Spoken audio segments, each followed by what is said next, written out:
Welcome to the Salmon Runs YouTube. Enjoy the video. In this video, I will explain how to make good honey mustard. First, gather your essential ingredients.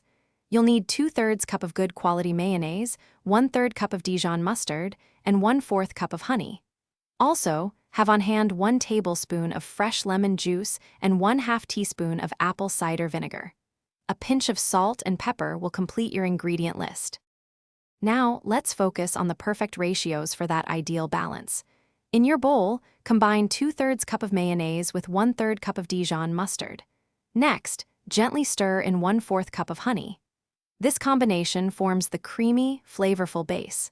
Then, add 1 tablespoon of fresh lemon juice to brighten the entire mixture, giving it a zesty lift.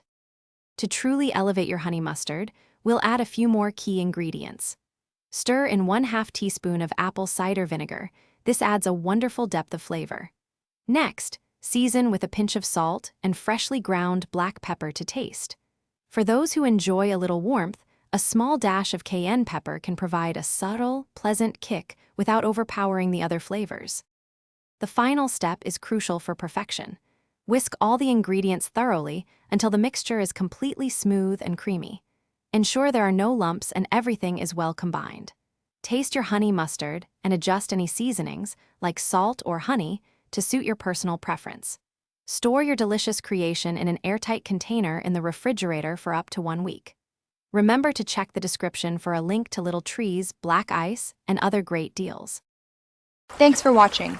Consider subscribing if we helped you.